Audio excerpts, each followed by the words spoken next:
ఇక విజయవాడ విశ్వ సాహితీ కళావేదిక ఆధ్వర్యంలో శ్రీశక్తి పేరుతో వివిధ రంగాలలో సేవ అందించిన వారికి పురస్కారాలు అందించారు. ఈ కార్యక్రమానికి ఆంధ్ర సారస్వత పరిషత్ అధ్యక్షులు గజల్ శ్రీనివాస్ ముఖ్య అతిథిగా హాజరయ్యారు. మహిళలతో పాటు ఆడపిల్లలకు కూడా సేవా కార్యక్రమాలలో ప్రోత్సహించాలంటున్న గజల్ శ్రీనివాస్తో మా ప్రతినిధి సుబ్బు ఫేస్ టు ఫేస్.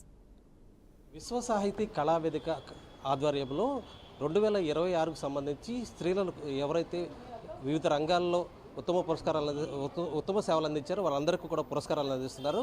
దీనికి సంబంధించి గజల్ శ్రీనివాస్ ఆయన ముఖ్య అతిథిగా హాజరవ్వడం జరిగింది. ఆయన ప్రస్తుతం ఆంధ్ర సారస్వత పరిషత్కి అధ్యక్షులుగా ఉన్నారు. ఆయన అడిగి మరిన్ని వివరాలు తెలుసుకుందాం. సార్, ఈ కార్యక్రమం నిర్వహించడానికి ముఖ్య ఉద్దేశం ఏంటి? ఈ కార్యక్రమంలో మీరు ఏ రకంగా పాత్ర పోషిస్తారు?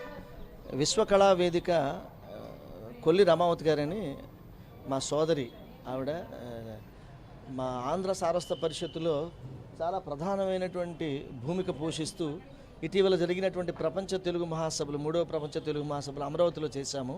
ఆవిడ చాలా గొప్ప కార్యనిర్వహణ చేశారు. ఆవిడ ఈ విశ్వ సాహితీ కళావేదికను ఏర్పాటు చేసి ఈ ఉమెన్స్ డే మహిళా దినోత్సవం సందర్భంగా కొంతమంది ఉత్తమమైనటువంటి సేవలు అందించినటువంటి మహిళామూర్తులకి పురస్కారాలు ఇవ్వాలి, స్త్రీ శక్తి పురస్కారాలు ఇవ్వాలని అనుకున్నారు. సో దానికోసం ఆవిడ ఏంటంటే విద్యారంగము, వైద్య రంగము, కళారంగము, సాంస్కృతిక రంగము, తర్వాత రచనా వ్యాసంగంలో, అలాగే పోలీస్ డిపార్ట్మెంటు, రెవెన్యూ శాఖ, లాయర్లు, వివిధ రంగాల్లో నిష్ణాతులయ్యి ఏ ప్రతిఫలాపేక్ష లేకుండా సేవ చేస్తున్నటువంటి కొంతమంది మహిళామూర్తుల్ని సుమారుగా 120 మందిని వారు సెలెక్ట్ చేసుకుని ఇవాళ అవార్డ్స్ ఇవ్వడం జరిగింది. ఇస్తున్నారు. ఇక లోపల గుమ్మడి గోపాలకృష్ణ గారు, అలాగే ఇప్పుడు Tejaswini Podapati cultural council chairperson గారు, అలాగే మేయర్ గారు, వీళ్ళందరూ కూడా ఈ కార్యక్రమానికి రావడం జరిగింది. చూస్తే చాలా ఆశ్చర్యంగా ఉంది.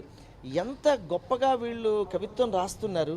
ఒక హరిదాసు హరికథా కళాకారిణి ఆవిడ. సుమారుగా 65 ఏళ్ళు 70 ఏళ్ళు ఉంటాయి ఆవిడకి.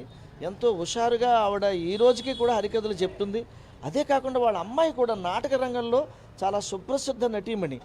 ఇలాగే ప్రతి ఒక్కళ్ళు కూడా అంటే కళారంగంలో, అలాగే సేవా రంగంలో ఎవరో లేడీ పనిచేస్తున్నారు, రాజమండ్రి నుంచి వచ్చారు, ఆర్గాన్ డొనేషన్ పైన వర్క్ చేస్తున్నారు.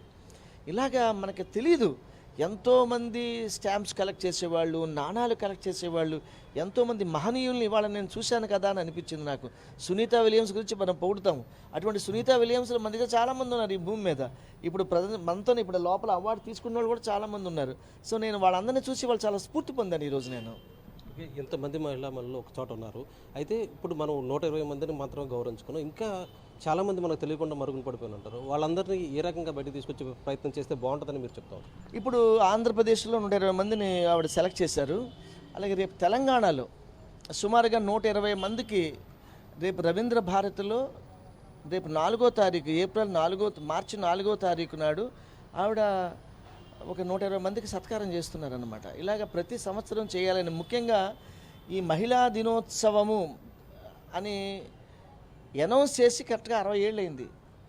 అందుకని ఈ 60 ఏళ్ల సందర్భంగా ఈ ప్రతి నెల కూడా ఇటువంటి అన్ని జిల్లాల్లో ఇటువంటి మహిళల్ని కూడా మనము ఎన్నిక చేసుకుని వారికి సత్కారం చేయాలని నిర్ణయించుకున్నాము. కొంతమందికి తిరువన్నామలై తీసుకెళ్ళి, అక్కడ షిరిడీ తీసుకెళ్ళి, వారణాసి తీసుకెళ్ళి అక్కడ కవి సమ్మేళనాలు ఏర్పాటు చేసి మహిళల్ని, అలాగే కొంతమంది గొప్ప కళాకారులను కూడా సత్కరించాలని భావిస్తున్నారు ఆవిడ. మా ఆంధ్ర సారస్వత పరిషత్ కూడా వాళ్ళకి చేదోడు వాదోడుగా ఉంటుందన్నమాట. ఇప్పుడు మీ ఆంధ్ర సారస్వత పరిషత్ ద్వారా ఇంకా మహిళల్ని ఏ రకంగా ఎంకరేజ్ చేసే పరిస్థితి ఉందా? ఏ రకమైన కార్యక్రమాలు తీసుకుంటారు?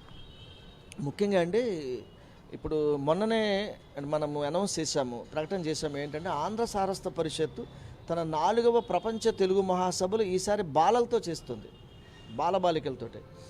అందులో భాగంగా అవధానులు కానివ్వండి, పద్య నాటకం వేసేవాళ్ళు కానివ్వండి, గద్య నాటకం వేసేవాళ్ళు కానివ్వండి, తర్వాత హరికథలు, బుర్ర కథలు చెప్పేవాళ్ళందరినీ కూడా 16 సంవత్సరాలలోపు బాలబాలికల చేత చేయించాలని. ముఖ్యంగా మొన్న నేను కపిలేశ్వరపురం హరికథా పాఠశాలకు వెళ్ళి 2 ఆడపిల్లలను సెలెక్ట్ చేశాను నేను. 14 ఏళ్ల పిల్లలు. ఇద్దరు కూడా రేపు డిసెంబర్ 5, 6 నాడు ఒంగోలులో జరగబోయేటువంటి బాలల ప్రపంచ తెలుగు మహాసభలలో వాళ్ళిద్దరూ కూడా ప్రదర్శన చేయబోతున్నారు. బుర్రకథ కూడా ఆడపిల్లలే చెప్పబోతున్నారు.